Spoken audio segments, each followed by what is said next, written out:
No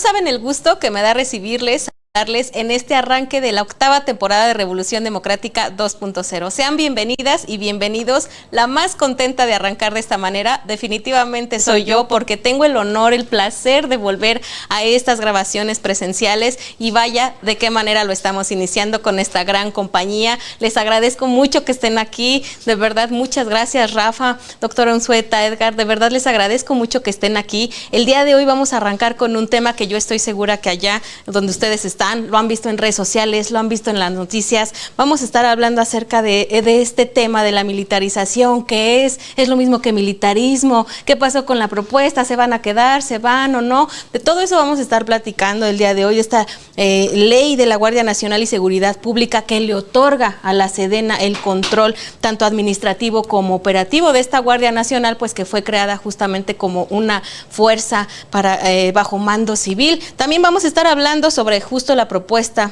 que apoyaron el PRI, Morena, Partido Verde, Partido del Trabajo, para ampliar estas tareas hasta 2029, porque bueno, en 2024 tenían que regresar ya a su base militar. Y pues para ello, como ustedes ya pudieron ver, tengo el placer de presentarles a la doctora Victoria Livia Unzueta Reyes. ¿Cómo está? Bien, muchísimas gracias, con el gusto de estar con ustedes. El gusto es mío, y también vamos a saludar al maestro Rafael Hernández Estrada. Qué gusto me da saludarte. ¿Cómo estás? Muy bien, y por supuesto al maestro Edgar Emilio Pereira Ramírez. ¿Cómo estás? Muchas gracias, Gaby, aquí a tus órdenes, y gracias por invitarme. Pues de verdad que es un placer arrancar el programa de esta manera. Muchas gracias a todos los que ya han ido aumentando. Déjenme que les presuma, esta comunidad de Revolución Democrática ha crecido demasiado con los comentarios, con los views que ustedes nos dan y los likes. De verdad que nos da mucho gusto saber que este esfuerzo que hace el Partido de la Revolución Democrática por generar estos espacios de discusión y de debate están siendo de utilidad para todos y cada una de ustedes. Pues bien, ¿qué les parece si comenzamos, si arrancamos con esta plática? Porque va a estar muy buena, y yo voy a dejarles aquí los datos que me pasan, porque si a mí me dejan, yo me arranco y empiezo a hablar mal del presidente, ¿no es cierto? No, bueno, sí, la verdad sí, porque no estoy de acuerdo, pero vamos a dejar. El presidente, como lo saben, desmanteló la Policía Federal, y en 2019 creó lo que hoy conocemos como Guardia Nacional, esto como una institución de seguridad pública de carácter civil, es como nos lo plantearon, ¿verdad?, en aquel entonces. De esta manera, corríjanme si estoy mal, con este carácter civil, conformada por más del 80% con militares. Yo quisiera iniciar con esta plática, si me lo permiten, justamente preguntándoles si lo consideran como un disfraz, como algo ahí mañoso de decir es civil, no es militar, pero está conformada por militares. Doctora Unzueta, si les parece, que comencemos con usted. Claro que sí, muchas gracias. Bueno, la idea original del presidente siempre fue hacer una guardia militar. Así venía su iniciativa original, y fue el Senado el que la cambió, ¿no? Y por eso son tan importantes los pesos y contrapesos en el Poder Legislativo. Entonces, el Senado decidió que no sería una guardia militar, sino una guardia civil. Y es entonces que se plasma así en el artículo 21 de la Constitución, y es así como queda digamos, diseñada constitucionalmente. Posteriormente, digamos que uno de los transitorios de los artículos que le dan operatividad al decreto de la Guardia Nacional, de la creación de la Guardia Nacional, es el que permite que transitoriamente, que de manera no definitiva, en lo que se consolida la Guardia Nacional, esto pueda ser, digamos, operado o auxiliado por las fuerzas militares. En específico se señalan cuerpos de policía naval y cuerpos de policía militar, que no tienen nada de entrenamiento policial, o sea, estemos claros, son, digamos, cuerpos que están diseñados para la vigilancia de sus cuarteles, para la disciplina de sus efectivos, pero que no tienen nada que ver con la parte de la población en general. Entonces, no son policías, son militares, ¿no?, que están en un cuerpo que está dedicado a la vigilancia interna. Y se decidió que estos serían los que auxiliarían a la Guardia Nacional en lo que esta se consolidaba. Posteriormente, esto fue en 2019. En 2020, el 11 de mayo, el presidente emite un decreto en donde especifica que serán puros militares los que van a estar dentro de la Guardia Nacional, y esto a través de un acuerdo presidencial publicado en el Diario Oficial de la Federación, que posteriormente fue controvertido por la Cámara de Diputados y se encuentra en examen en la Suprema Corte.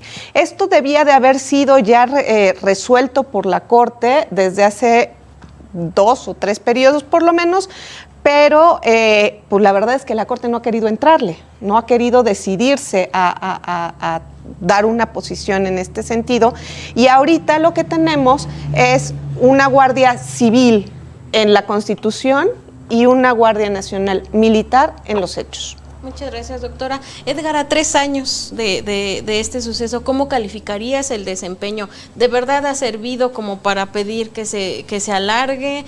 ¿Tú cómo lo calificas?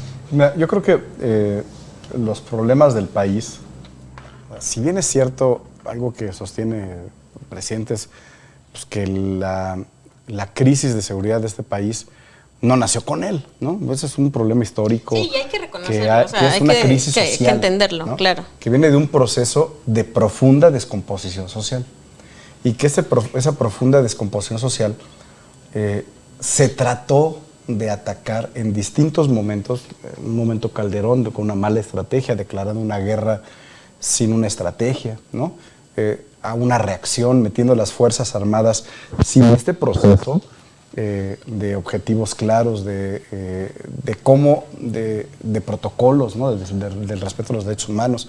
Todo esto que hacen las policías civiles. Creo que uno de los primeros temas que tiene este país es que no había una policía civil nacional. O sea, no existía una policía civil nacional. Y el primero que lo intenta es Fox, ¿no?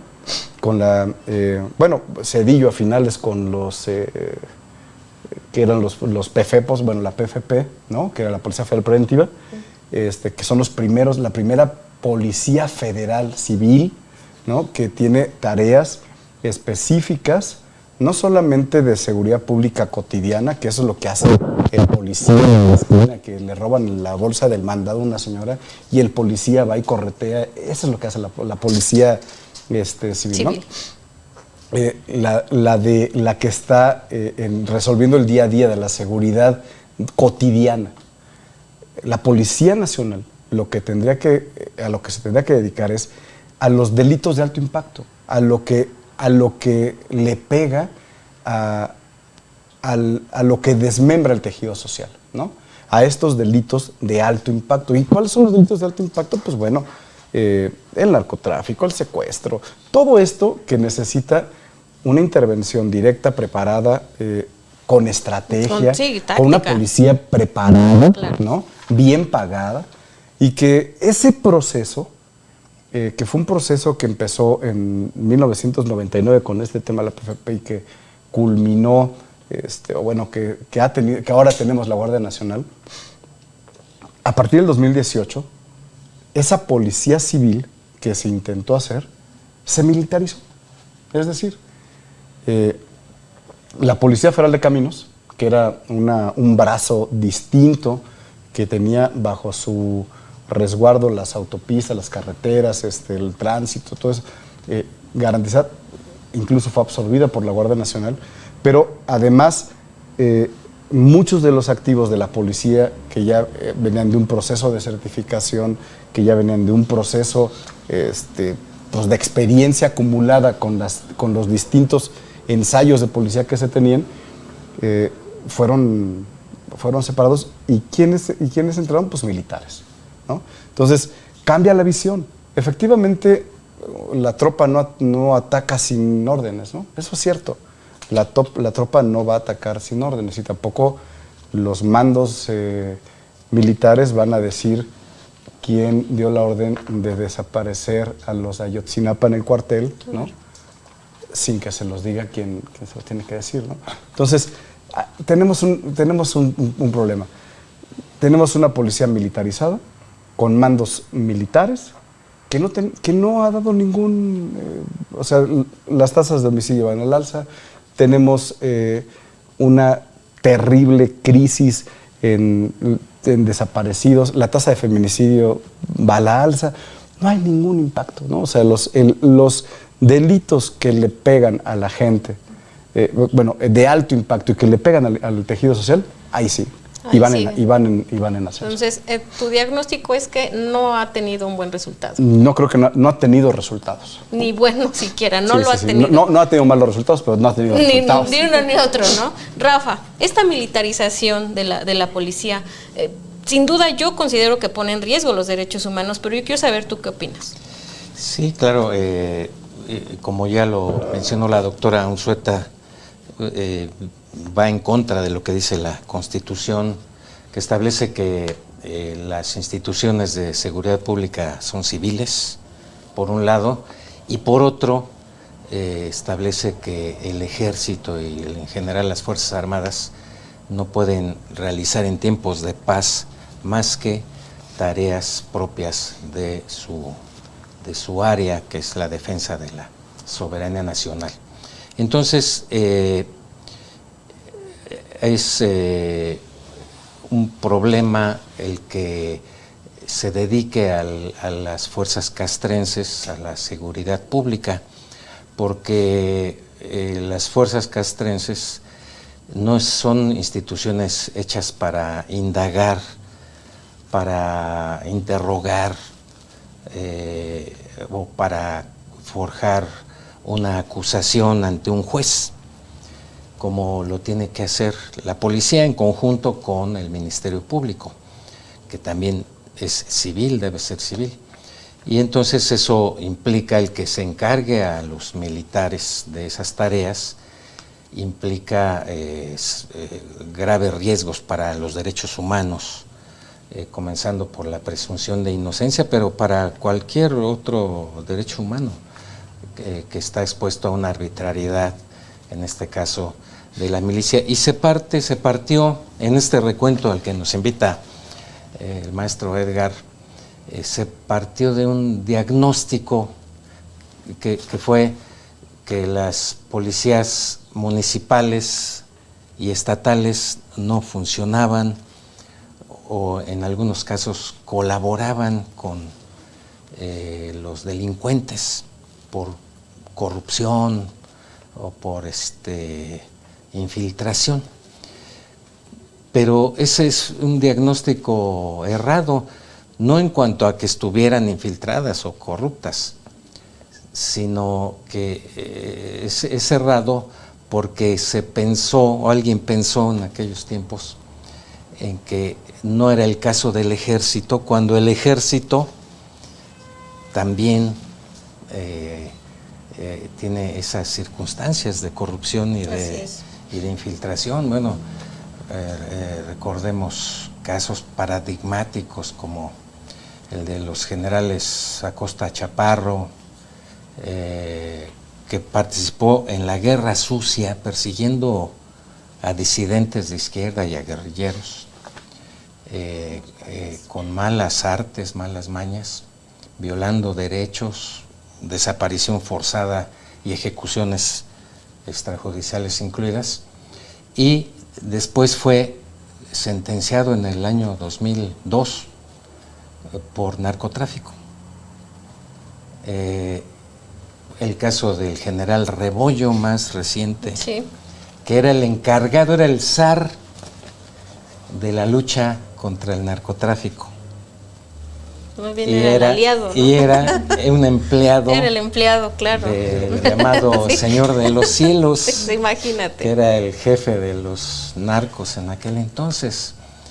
Entonces, no es. Por eso digo que el diagnóstico era errado, porque se pensaba que el ejército, se piensa todavía, se escucha a López Obrador hablar del ejército como si fueran unos santos, ¿verdad? Y pues no hay tal. O sea, también son parte de una sociedad, como ya lo dijo Edgar, una sociedad que tiene un problema que hay que resolver, un problema profundo que se tiene que resolver y se tiene que resolver pues respetando la Constitución y respetando los derechos humanos.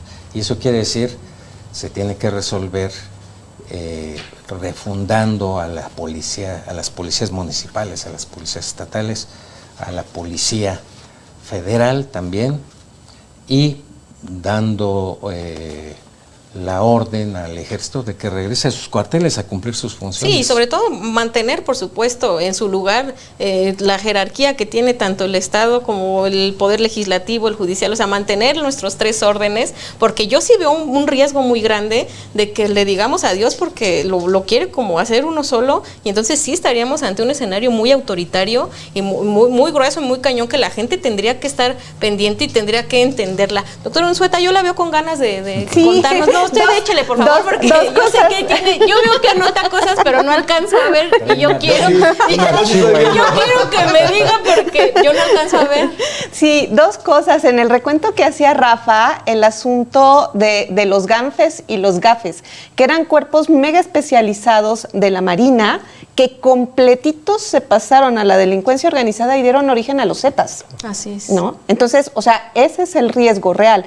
Unos cuerpos súper especializados, mega entrenados, o sea, eran cuerpos de élite, ¿no? Que enteritos, sin dejar fuera a uno, se pasaron y formaron los Zetas, uno de los cárteles más sanguinarios que tenemos todavía en México. Justo mucha gente comenta, el ejército no está entrenado para tareas civiles, está entrenado para matar y para defender, ¿no? Entonces, lo peligroso también, y eso con eso quiero cerrar y que me ayuden, porque creo que nos queda como, yo les voy a volar otro minuto a cada quien, para que concretamente justo me digan, desde su punto de vista, cuáles serían las repercusiones, lo peligroso que propone esta reforma a la ley de otorgar el control tanto administrativo como operativo. Es decir, pues se van a dar cuenta a ellos mismos y se van a dar órdenes ellos mismos. O sea, va a ser tan completo el poder que tengan, que habría que analizar justo ese tipo de peligros, entre otros que yo les pediría, doctora Unzueta,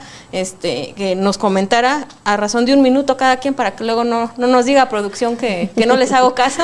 Yo nada más quisiera cerrar este segmento diciendo que la Guardia Nacional no solo tiene facultades para detener, tiene facultades para atender víctimas, tiene facultades para resguardar escenas del crimen, tiene 20,000 facultades. En realidad son como 45 diversas, ¿no? Y de los 102,315 elementos que tiene, únicamente el 48% tienen un certificado policial aprobado vigente. Esto quiere decir que nada más el 48% de esos 102,000 guardias nacionales están capacitados en materia de derechos humanos y en materia de sistema penal acusatorio. Apenas y rasguñando la mitad. Un poquito menos. ¿Cuáles son las repercusiones? Pues es que tú necesitas en un estado controles, ¿no? Con pesos y contrapesos. O sea, bien lo decías. Si la Guardia Nacional, si el Ejército con la Guardia Nacional hace todo este procedimiento, ¿cuál es el contrapeso al Ejército? Si vemos que por parte del Legislativo, es un legislativo cooptado por Presidencia de la República. Sí, de adorno, la verdad. Que ves en el Poder Judicial un Poder Judicial torpedeado un día sí y el otro también desde las mañaneras, ¿no? Y entonces el camino es la construcción de un Estado totalitario, donde solamente cabe una opinión. Y todo aquel que no coincide con esa opinión, pues bueno, automáticamente está en el lado de los malos, en el lado de los corruptos, y entonces sí estamos en un grave problema. Rafa, ¿cuáles son? Sí, esta propuesta de traspasar administrativamente a la Guardia Nacional, que está en la Secretaría de Seguridad y Protección Ciudadana, y la pretenden mandar a la Sedena, junto con la otra propuesta que permite alargar el plazo de intervención de las Fuerzas Armadas en seguridad pública, no son otra cosa más que formalizar lo que ya está haciendo el gobierno. Contrario a lo que dice la Constitución y a lo que dicen las leyes, ya lo están haciendo así. Se nombró a cargo de la Guardia Nacional a un militar, y todos los mandos son militares, la disciplina es militar. De hecho, el mando de la Guardia Nacional responde a las órdenes del secretario de la Sedena, que fue quien lo puso en el cargo en realidad. Y entonces, lo que quiere hacer López Obrador y quienes están de acuerdo con eso, con estas iniciativas, es formalizar o regularizar, entre comillas, lo que están haciendo ya desde estos años en contra de lo que dice la Constitución. Pero que además, digo, también en la lectura que se da en redes sociales y que le han dado diferentes analistas, es que se está haciendo porque no ha tenido los resultados ni los que esperaban, pero ni siquiera resultados, ni buenos ni malos, y entonces es también como pues alargar el chance que tenga de que le salga como quiere que le salga, porque no le ha salido definitivamente. Yo quisiera que regresando del corte nos ayudaran a dejarle claro a quien nos ve la diferencia entre militarización y militarismo, porque definitivamente no es lo mismo y es muy importante que todas y todos lo entendamos, porque en serio estamos ante una situación muy delicada. El país de verdad tenemos que defenderlo todas y todos, pero tenemos que estar informados e informadas justo con este tipo de espacios, que nos quede un poquito más claro. Si ustedes ahí en su casa tienen dudas, escríbanlas por favor, para que acá yo las anote o las lea a nuestros invitados, a nuestras invitadas, y ayudemos y construyamos juntos estos diálogos, estos espacios que nos ayuden a entender, y eso a su vez nos ayude a participar, porque luego nomás nos andamos quejando, ¿sí o no? Y no participamos, tenemos que participar, así que ya saben, tienen que ver el programa, comentar y juntas y juntos poder dialogar. Vamos a ir un corte, compartan este arranque de temporada en Facebook, en YouTube, escríbanos en Instagram, échenos un Twitter por favor, y ahorita regresamos.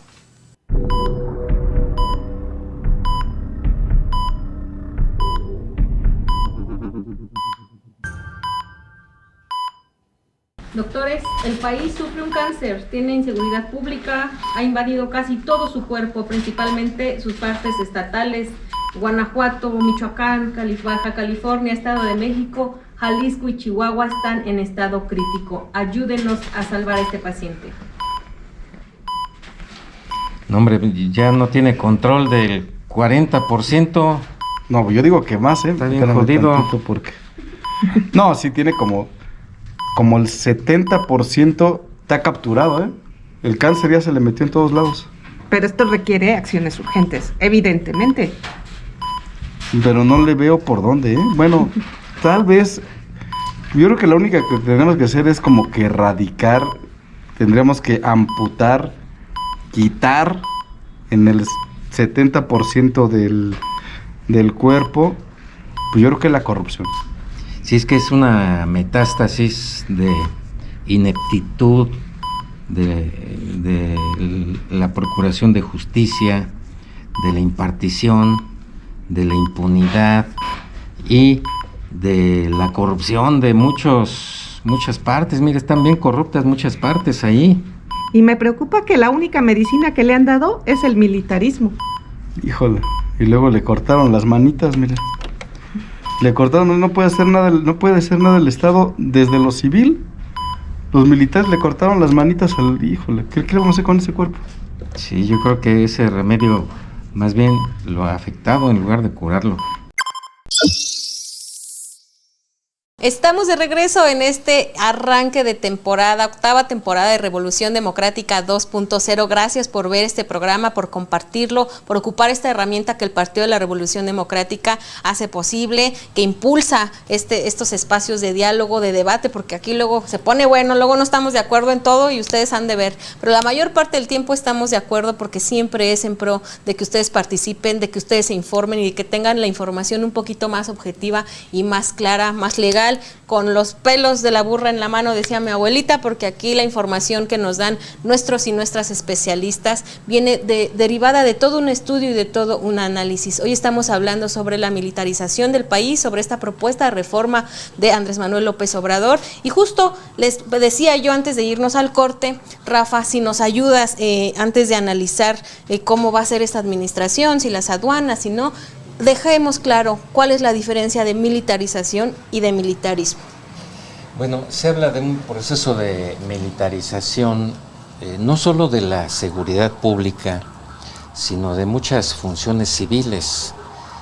Ya mencionó la doctora Unzueta que se ha hecho un recuento por varias instituciones, entre ellas el CIDE, que ha hecho un inventario de lo militarizado y habla de 246 funciones civiles que tiene ahora el Ejército, las Fuerzas Armadas, la Marina, que van desde obras hasta la distribución de vacunas y de libros de texto, pero también se habla junto con ello de un militarismo, porque muchos estamos muy preocupados por el camino que sigue este gobierno, que por un lado está haciendo cada vez más fuerte al presidencialismo. Ya lo mencionaba Edgar en la pasada intervención, cómo controla el presidente los distintos poderes a través de mayorías muchas veces artificiales en las cámaras y de una minoría en la Suprema Corte de Justicia. Ahí no tiene mayoría, sí, con no. Una minoría le basta para controlar. Con eso, y que es muy importante que la gente lo entendiera. Entonces eso es un presidencialismo exacerbado, cada vez más exacerbado. Pero ese proceso de exacerbamiento va junto con la militarización, y eso a muchos nos preocupa, porque otra función que yo añadiría a las 246 que ya recontó el CIDE y otros especialistas, yo añadiría una más que ya están haciendo los militares, particularmente los mandos. El secretario de la Defensa ya en un par de ocasiones, cuando menos, se ha dedicado a hacer proselitismo en favor de Morena, en favor de la llamada Cuarta Transformación. Esa es otra función civil, hacer proselitismo. Eso lo hacen los partidos, cuando hay campaña lo hacemos los ciudadanos también, pero los militares lo tienen prohibido por la Constitución y por la ley de disciplina militar, que ya está dándose a violar por parte del gobierno y de las Fuerzas Armadas. Entonces, ¿hacia dónde va esto? ¿Hacia un sistema militar? Esa es la pregunta. Así es, Rafa. Y bueno, ahorita que se ya recuperado, porque usted comprenda, ¿quieres agüita? Tú toma agua, estás en tu programa, porque ahí te va la pregunta. ¿Está haciendo trampa? Yo creo que está haciendo trampa para que me brinque para allá, pero no. Cuéntanos, por favor, Edgar, este militarismo, esta militarización, ¿se refuerza con justamente estas tareas de supervisar y administrar las aduanas, construcción de obras, la seguridad, entre muchas de las tareas que ya tiene? Esto fortalece evidentemente al ejército, pero tú cuéntanos, entre estas tareas, las diferencias de militarismo y militarización que tú observas. Pues bueno, el militarismo es una visión de Estado, ¿no? La militarización es un efecto de, el militarismo es la visión de, ¿no? Es cómo concibe quien está al frente la acción del Estado. Ese es el militarismo. Bueno, esa sería la concepción.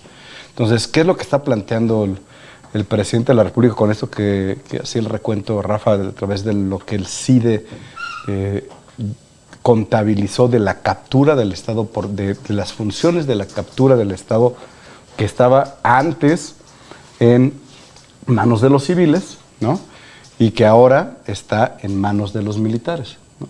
Entonces, es una visión de quien está al frente de la presidencia de la República, de quien está al frente del Estado, donde dice, donde plantea, donde está estableciendo que la visión del Estado es concebida con una participación activa, permanente y continuada de las Fuerzas Armadas, ¿no? Y entonces esa visión de Estado tiene acciones y consecuencias. Una de esas es, bueno, ir bajo el discurso presidencial de todos son corruptos, quítense, no, o sea, ustedes son corruptos, entonces hay que meter a los que no son corruptos, y mete al ejército en tareas que primero ni siquiera está comprobado que el ejército no sea corrupto, ¿no? O sea, el ejército como institución, y más bien esa institución que integran hombres y mujeres, tiene el mismo riesgo de estar penetrado por la corrupción que cualquier otra actividad humana, ¿no? Al final es eso.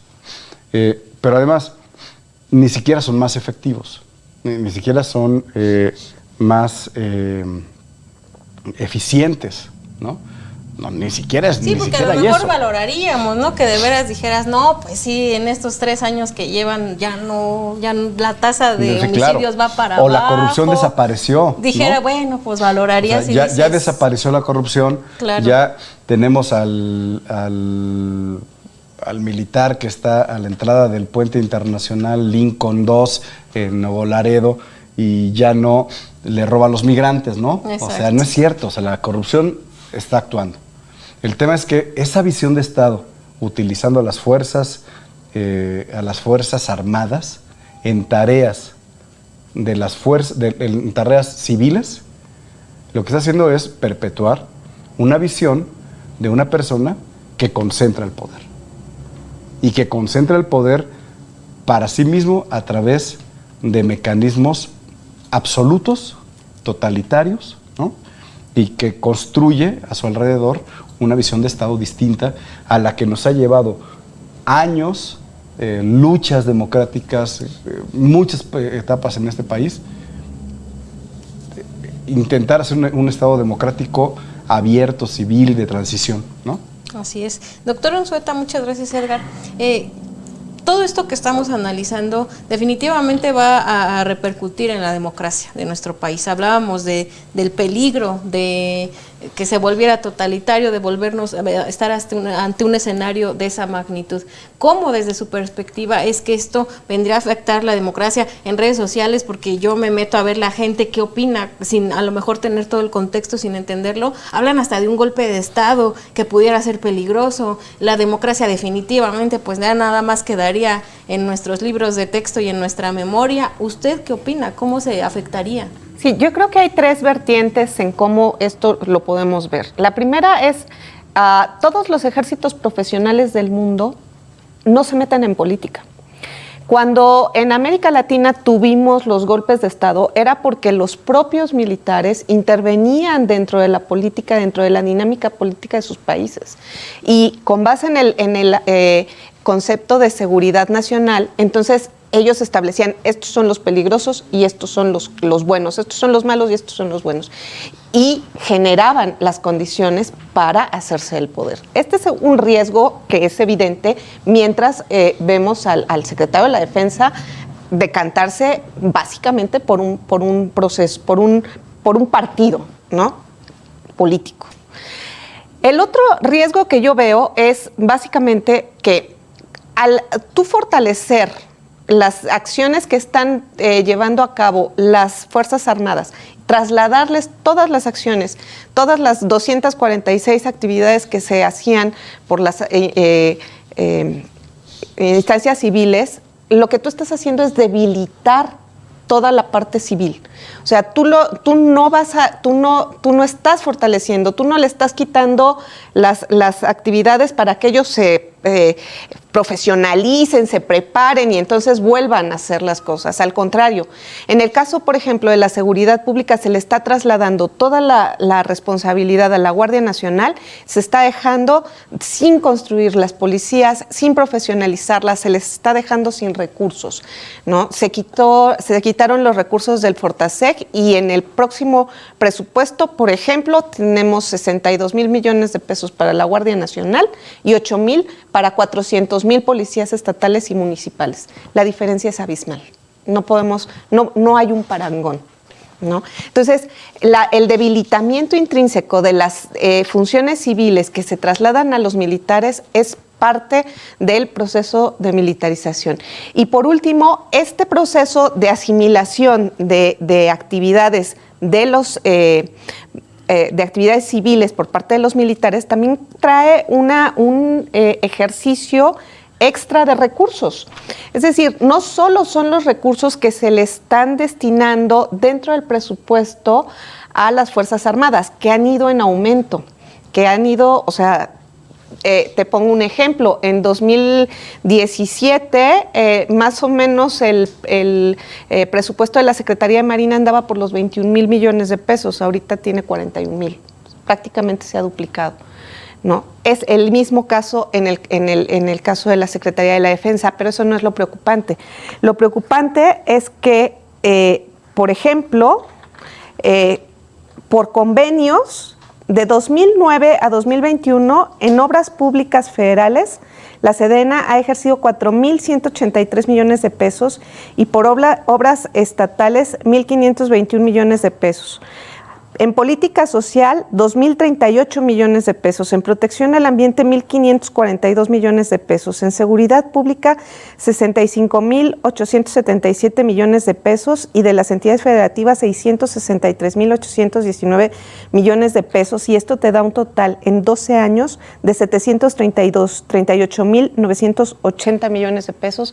Casi 1 billón de pesos adicionales los que han ejercido las Fuerzas Armadas en tareas que no les corresponden.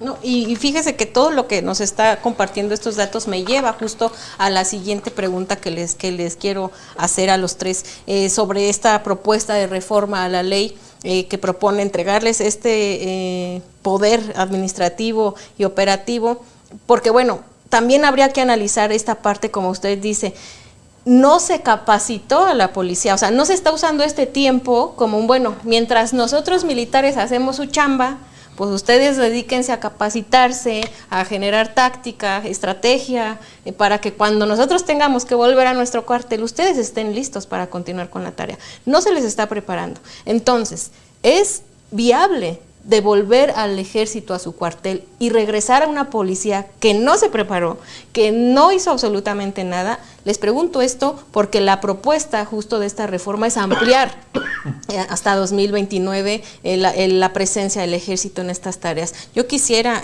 Rafa, que tú nos comentes si es viable, porque definitivamente al regresar una, pues mandas a la otra al ruedo, pues igual que como se quedó hace 3 años. Sí, es que el acuerdo de la reforma de 2019 que para que se formara la Guardia Nacional implicó este quinto transitorio famoso, en donde se dieron 5 años para que el presidente pudiera utilizar a los elementos del ejército en tareas de seguridad pública, con el compromiso de que en ese lapso se avanzaría en el fortalecimiento de la policía municipal, de las policías municipales, de las policías estatales, de la policía federal, para que terminado ese plazo el ejército regresara a sus cuarteles y ya estuvieran un aparato policíaco más profesional, más capacitado, certificado, como debe ser, para efectos de confianza, pero el camino que ha seguido al gobierno ha sido totalmente en contra de eso, ha incumplido y ha cargado toda la tarea en el ejército y la marina, la tarea de seguridad pública, más muchas otras funciones civiles, y ha debilitado a las policías, las ha deja a los municipios, los deja que se rasquen con sus propias uñas. Antes ya mencionó la doctora un programa que se llamaba Fortasec, que era fortalecimiento de la seguridad de los municipios, que era un dinero que se distribuía y a los municipios que tenían la fortuna de recibir o de que les autorizaran un programa, utilizaban ese dinero en qué? Pues se presenta en capacitación de sus policías, en equipamiento, en compra de armamento para que tuvieran armamento más moderno, patrullas. Bueno, eso ya lo eliminó López Obrador del presupuesto desde hace varios años, y entonces ya no tienen, ahora sí, que ni para comprar llantas de refacción para las patrullas en los municipios. Y caso similar ocurre con las policías estatales. Bueno, la Policía Federal pues también ya la desapareció. Hay varios miles de elementos que fueron transferidos a la Guardia Nacional, que venían de la Policía Federal, que son los que están, la mayor parte de los que están certificados, pues ya lo están corriendo, ¿no? A todos. ¿Por qué? Porque no son militares y no caben en un cuerpo militar, entonces ya lo están despidiendo, obligándolos al retiro. Entonces, justo al revés de lo que dice la Constitución, es como ha obrado este gobierno. Obviamente está profundizándose el problema y dificultándose más la solución cuando haya pues otro proyecto al mando para resolver realmente este problema. Y lo que está haciendo el gobierno actual es profundizar su línea militarista. Muchas gracias, Rafa. Edgar, tú cuéntanos, por favor, respecto a tu opinión sobre la reforma. ¿Tú consideras que ampliarlo es lo que se tiene que hacer ante, bueno, una fallida definitivamente estrategia que a lo mejor, como bien dices, ni había estrategia, y esa de abrazos no balazos, pues no me digan que sí era una estrategia, ¿verdad? Esa era más como un lema que se aventó en una mañanera. ¿Tú qué opinas de esta reforma? ¿Ves viable regresar al cuartel, al ejército y mandar a la policía sin preparación y sin presupuesto? Porque bueno, hablamos del presupuesto que se ha ejercido, pero ¿cuánto se le tendría que dar para que en serio valiera la pena, que tuvieran para patrullas, para llantas de refacción, para equipamiento? ¿Tú cómo ves? Pues primero, cualquier medida de gobierno debe de ser evaluada, ¿no? La reforma, o bueno, el quinto transitorio lo que establece es que el ejército apoyará a la Guardia Nacional hasta el 2024. Es contradictorio que desde el gobierno se plantee que el gobierno, a través de una diputada del PRI, ¿no? Que se aumente 5 años la permanencia, cuando no se ha discutido ni se ha evaluado los impactos de la Guardia Nacional, del Ejército en las tareas junto con la Guardia Nacional en términos de seguridad. O sea, ¿cómo puedes tomar una decisión como Estado, como gobierno, para evaluar una política de seguridad pública? ¿Cuántos abrazos repartiste y evitaste dar balazos y se mejoraron qué cantidad de vidas, ¿no? Sí. O sea, no hay, es un gobierno de improvisaciones, es un gobierno que no tiene claridad en una estrategia de seguridad pública y que a través del Ejército Mexicano, de las fuerzas de la Secretaría de la Defensa Nacional, están queriendo fortalecer una Guardia Nacional que está fracasando en todos los sentidos, ¿no? Que no ha sido capaz, bueno, cuando empiezan los tiroteos en los municipios, los primeros que llegan son las policías municipales, a enfrentar a los grupos del crimen organizado casi con resorteras, caray, con pistola, con un armamento precario. ¿Por qué? Porque la visión de quien está al frente del Estado en este momento, del gobierno en este momento, fue cortar las participaciones federales para que las policías municipales pues no solamente tuvieran mejor armamento, sino que fueran certificadas, ¿no? Que estuvieran en controles de confianza, que les pagaran mejor.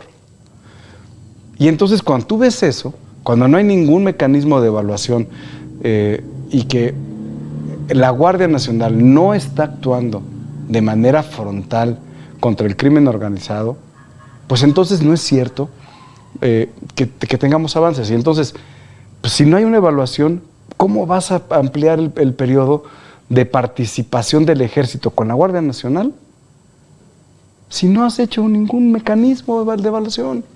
Si no hay un argumento es un de por qué contrasentido, sí vale la es un pena, contrasentido, ¿no? no tiene ningún argumento, no tiene cómo sustentas, ¿no?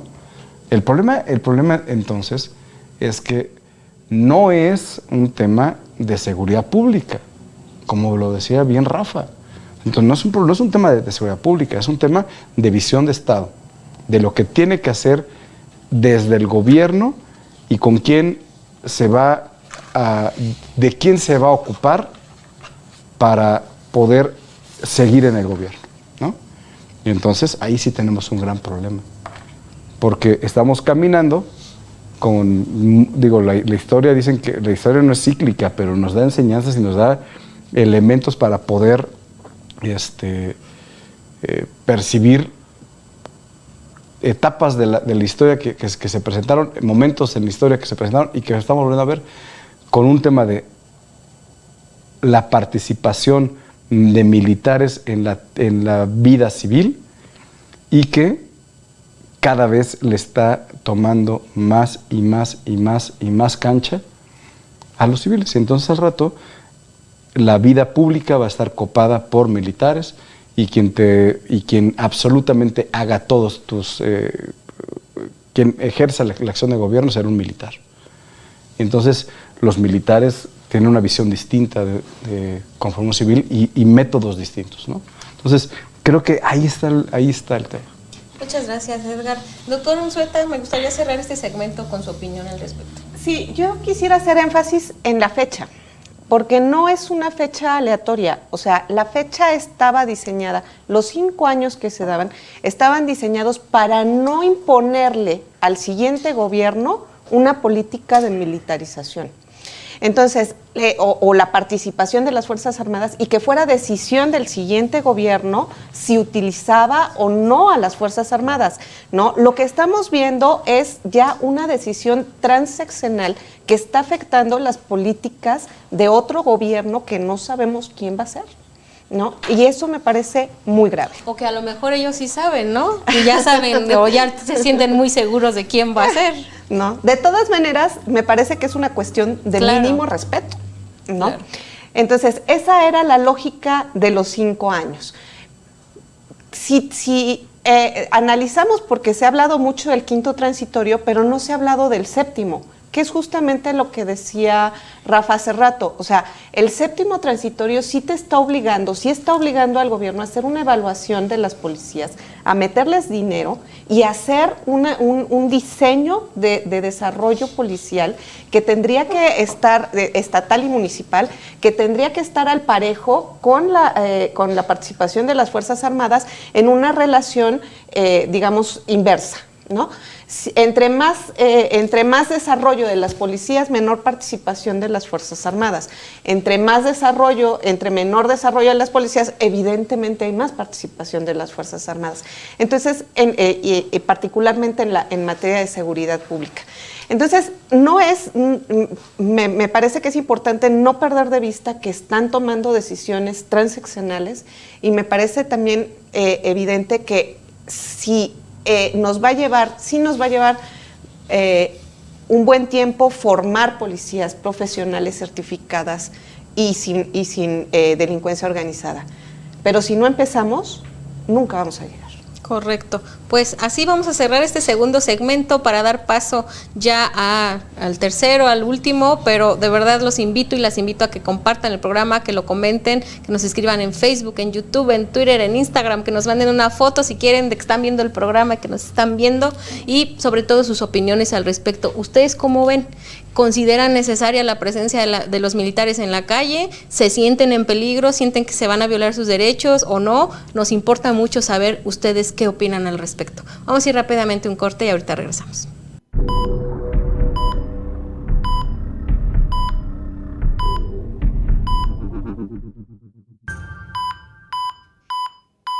Pues yo creo que sí se puede salvar, tiene esperanzas, pero se necesita mucho esfuerzo, mucha ciencia y sobre todo mucha decisión, ¿no creen? Yo creo que tendríamos que aplicar una terapia intensiva de construcción de policías. Yo creo que sí, pero además sí necesita que le metamos todos una lanita a eso de las policías, que le metamos una buena lana a fortalecer al Poder Judicial, que le metamos una muy buena lana a la educación en este país. Creo que con eso se puede empezar a recuperar este cuerpo, ¿eh? Yo creo que sí tiene por dónde. Sí, sí tiene esperanzas, es Busquemos cosa de saberlo. decidirse, y sí tiene esperanzas de rescate. Pues en vez de la Casa Blanca y la Casa Gris, podemos meterlo a educación. Mira. Claro que sí.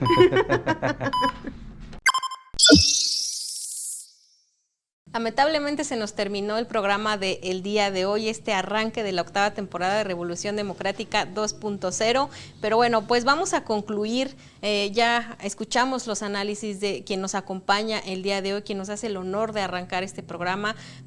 Definitivamente la estrategia de abrazos no balazos no resuelve, no ha resuelto y no ha dado resultados. Pero entonces, ¿qué hacemos? ¿Qué hacemos si ha fallado? ¿Qué proponen para corregir esta estrategia? ¿Cuál sería la suya? Por ejemplo, yo siempre digo en este juego de hasta cuando éramos chiquitos y te preguntan, ¿no? Si tú fueras el presidente, ¿cuál sería tu estrategia? Bueno, pues yo les pregunto a ustedes, ¿cómo corregirían esta estrategia? ¿Cuáles serían las acciones inmediatas para recomponer o reorientar hacia un buen rumbo esta estrategia y pues sí comenzar a ver resultados en el país, Rafa? Bueno, yo diría que en primer lugar se necesita, ante esta situación en la que el gobierno ha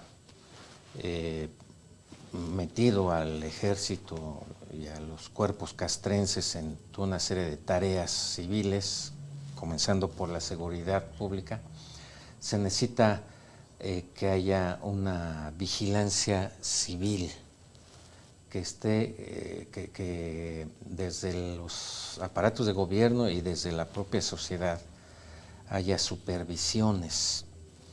Creo que ha llegado a tal grado este problema que se va a necesitar inclusive un acompañamiento internacional para resolver el problema de la militarización, pero también para resolver al mismo tiempo avanzar en la resolución de los problemas de la violencia que sufrimos, de la falta de seguridad pública, de la falta del imperio de la ley y del imperio del derecho, para resolver problemas tan graves como que entre el 30 y el 40% del territorio nacional está controlado por bandas de criminales, no por los gobiernos municipales, estatales o el federal, no por la policía municipal o la estatal, ni tampoco por la Guardia Nacional ni por el Ejército, sino por bandas criminales que dominan y que deciden quién vive y quién muere en esos lugares. 30 o 40% del territorio nacional. Es a lo que nos ha llevado este gobierno con esta política irresponsable, falta de planeación, o bien con una planeación dirigida hacia un fin que es el de permanecer en el poder a toda costa. Entonces van a estar un trabajo muy fuerte en la sociedad civil. Yo creo que se puede lograr, claro, primero tendrá que darse por terminado por la vía electoral este proyecto fallido de la mal llamada Cuarta Transformación, para entonces emprender un renacimiento de la seguridad en México y también cerrar el paso a este proyecto de militarismo que pretende extenderse por muchos sexenios adelante. Y yo creo que la ciudadanía es quien tiene la palabra, con su voto por la vía pacífica, dar un golpe de timón para rescatar la democracia en México. Muchas gracias, Rafa. Edgar, ¿cuál sería tu estrategia, tus conclusiones también, por favor? Pues mira, creo que, aunque parezca que estamos sobrediagnosticados, ¿no? Tenemos que partir de qué preguntas nos tenemos que hacer para poder tener una estrategia correcta en el tema de seguridad. Primero, el primer gran problema que tiene este país tiene que ver con un fenómeno que está dando, que es el crimen organizado. Y no es el crimen organizado solamente el narco. El crimen organizado tiene que ver con la trata de personas, tiene que ver con el huachicol, tiene que ver con una serie de cosas que tienen un impacto, un alto impacto, ¿no? Pero que tenemos que preguntarnos, tenemos que ir de dónde está el origen. Y el crimen organizado en este país siempre está al amparo del poder político, siempre. O sea, no hay una disolución. El crimen organizado en este país, en el nivel en el que queramos verlo, los que huachicolean en Hidalgo tienen arreglos con los presidentes municipales. Los que desaparecen personas, los que tratan con personas en Tlaxcala tienen arreglos con las alcaldías, con el gobierno del estado. Todo el crimen organizado no podría existir en este país si no tuviera un acuerdo con la clase política. Y lo primero que tenemos que hacer es que, partiendo de ese análisis, de esa realidad concreta, la estrategia de seguridad pública sí debe ser no discursiva de cero corrupción, ¿no? Sino de efectivamente acabar con la corrupción de este país y la impunidad, que es un tema que no se disasocia, que existe uno y el otro está. Claro, ¿puede haber impunidad sin corrupción? Sí, pero al final la impunidad a la larga genera corrupción. Y de la misma forma, la corrupción siempre genera impunidad. Y entonces, creo que necesitamos partir de ese diagnóstico de quiénes son, cuáles son los gobiernos, quiénes son los actores políticos que están ligados con grupos del crimen organizado. ¿Quiénes son los que ganaron elecciones el año pasado, este año,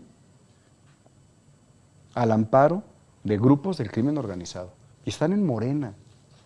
Y otros estaban actuando en el PAN, y algunos estuvieron actuando en el PRI, y el PRD en algún momento tuvo incidencias de grupos del crimen organizado, por supuesto. Porque la acción corruptora del crimen organizado, que es a través del dinero y de la presión y de la violencia, que es el lenguaje fundamental, es la categoría, la violencia. Creo que ese es el donde tendríamos que partir. ¿De dónde partimos? ¿No? Y es un pacto de cero impunidad. De que no salvemos a nadie, salvemos al país. Y entonces la estrategia de seguridad va a funcionar. Porque si nosotros fortalecemos una policía civil nacional con mandos civiles, con procesos de certificación, que no solamente estén dados desde el país, sino que tengan la participación de otras experiencias internacionales, de cómo se ha enfrentado el crimen organizado, de cómo se ha enfrentado en Rusia, de cómo lo han hecho en Italia, de cómo lo han hecho en Estados Unidos, ¿no? Con distintas vertientes del crimen organizado, es cómo le podemos entrar. Y entonces una policía con suficientes recursos, policías locales, estatales, municipales, con recursos, certificadas, bien pagadas, equipadas, pues podemos hacerle frente al crimen organizado, por supuesto. Yo estoy de acuerdo con ustedes. También quisiera escuchar, por favor, doctora Unzueta. A mí me gustaría cerrar con una cuestión que me preocupa mucho. El 13 de abril pasado se constituyó el Grupo Aeroportuario, Ferroviario y de Servicios Auxiliares Olmeca Maya Mexica SADCB, que es una empresa de participación estatal mayoritaria, encabezada por la Sedena. Esta empresa controla la construcción de los tramos 5 Norte, 6 y 7, el Aeropuerto Internacional de Tulum, el de Palenque, el de Chetumal y el AIFA. Esta empresa tiene el control de 305,677 millones de pesos, 200,000 millones de pesos del Tren Maya y 105,000 de los aeropuertos. Lo que estamos creando, y esto tiene que ver mucho con lo que decía Edgar hace rato, el problema es que como están considerados todavía, porque así lo decretó el presidente, como obras de seguridad nacional, entonces no pueden ser auditadas, no pueden ser controladas, y estos recursos lo que están generando es una enorme riqueza para una clase, para una élite militar que probablemente sea muy corrupta. Muy peligrosa. Muy peligroso. Muy peligrosa. Yo veo ese riesgo. Que por cierto, se ha señalado ya que el 80% de los contratos que otorga el gobierno a particulares por obras, servicios o proveeduría, el 80% es por adjudicación directa. Así es. En total en el gobierno, pero en el caso de la Sedena es el 95% por adjudicación directa. No es que, como alguna gente piensa y lo dice López Obrador, que los militares están construyendo el aeropuerto y que andan ahí los soldados. No. La Sedena contrata, como lo haría la Secretaría de Comunicaciones y Transportes o cualquier otra secretaría, debería de hacer una licitación pública para encontrar la mejor oferta y otorgar el contrato. No lo hacen así, no lo hace así el gobierno, mucho menos la Sedena. Así es. La Sedena asigna. ¿A quién le asignan los contratos? Pues a sus amigos, Así es. a sus socios. Y es el terreno más fértil, como dice la doctora, para la corrupción. Sí, justamente es el análisis que yo me robo, que yo comparto y que yo estoy segura que quien nos ve, cuando está escuchando estos datos, cuando escucha las cifras, cuando se entera de cómo es que está, de quién está al mando, también ve el mismo peligro exponencial de una corrupción todavía más grande, porque justo hablaban ustedes, ¿no? De esta corrupción, de esta penetración de los grupos del crimen organizado en el ejército. Pues ahora imagínense, con más poder, con más dinero, cuán corrupto podría volverse todavía, y eso pues cuán peligroso podría ser para nuestro país. Y el riesgo es que tienen el poder Así es. armado del Estado. El poder, y fíjense lo peligroso, el poder armado, económico y del Ejecutivo al mando ahí también, ¿no? Entonces imagínense la bomba, el peligro. Estamos sí ante un escenario de totalitarismo demasiado riesgoso. Pues yo quisiera saber si quieren agregar algo antes de irnos. Todavía nos queda un poquito de tiempo, Edgar. Algo que decirle a quien nos ve en este arranque de programa. Pues primero agradecerte y agradecerles que nos permitan entrar ahí en sus pantallas, ¿no? Que nos permitan platicar, discutir esto que es de suma importancia para el país, y que no nos quedemos callados, que no nos quedemos calladas, que no creamos lo que nos construyen desde los medios de comunicación afines al gobierno y los que no son afines al gobierno. Nuestra opinión vale. Decía Rafa que la gente, el voto ciudadano es la única herramienta que tenemos para parar la militarización del país, para parar un Estado totalitario absolutista, ¿no? Y la única herramienta que tenemos es ir a votar, expresarnos, ¿no? Participar, discutirlo, hablarlo, informarnos. Y en función de que nos vamos informando, podemos decir en qué estamos y en qué no estamos de acuerdo y poder señalar lo que están haciendo mal. Creo que eso es importante y que esos espacios son para eso, Así es. para poder discutirlo. Que no me los distraigan con conciertos, o sea, sí vayan, sí aprovechen, pero que no me los distraigan de lo que realmente está sucediendo y de lo que es importante. Digo, a mí también me gustan los conciertos, me gusta ir, Rafa, pero que no me los distraigan. No, digo, cada quien sus gustos, ¿verdad? A mí me gustan otras bandas, pero que no me los distraigan con eso, y es muy cierto, es informarnos, discutirlo, ver si estamos de acuerdo en qué sí, en qué no, ir a los parlamentos abiertos, estar ahí haciendo, como dice Rafa, uso del timón, que al final realmente lo tenemos los ciudadanos y no nos hemos dado cuenta, no nos creemos de verdad el poder que tenemos de poner o de quitar a alguien que no esté haciendo bien su trabajo. Doctor Unzueta, ¿algo que agregar? Simplemente agradecerles a todos y esperemos desearles mucho éxito en esta 8ª temporada. Yo estoy segura que con este arranque, no, hombre, pues cómo no, Rafa, ¿verdad? ¿Algo que agregar?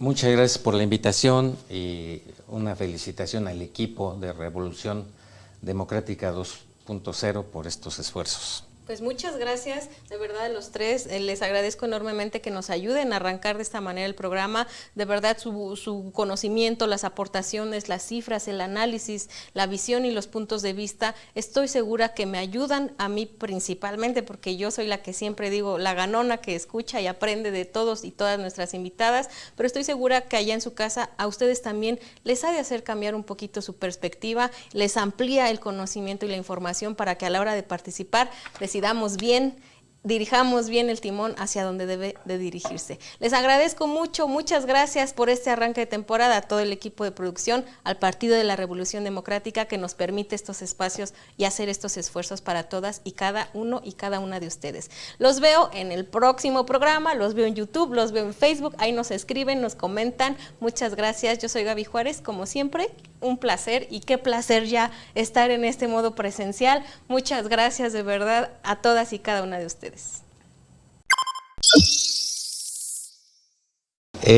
Gracias por su participación. Estamos en la 8ª temporada de Revolución Democrática 2.0 con temas de interés, con temas que posibilitan una mejor información sobre el debate público, y les agradecemos mucho su atención y el que difundan este esfuerzo tan grande del PRD. Hola, gracias por estar en este espacio. Les agradecemos muchísimo que nos estén sintonizando, que nos estén siguiendo, que estén participando y que nos escriban, que nos hagan preguntas, y que en este nuevo esfuerzo que hace el Partido de la Revolución Democrática en Revolución Democrática 2.0, ya su 8ª temporada, pues nos sigan, nos acompañen durante toda la temporada y que gocemos junto con ustedes de poder hablar de los temas de interés nacional. Muchas gracias. El debate siempre es importante y estar informados para debatir con fundamentos es muy importante, y en estas discusiones que hemos tenido y que vamos a tener durante la 8ª temporada de Revolución Democrática 2.0, vamos a tratar de generar todas las discusiones que podamos para poder llegar a tener una posición informada respecto a la actualidad que vive nuestro país. Muchísimas gracias.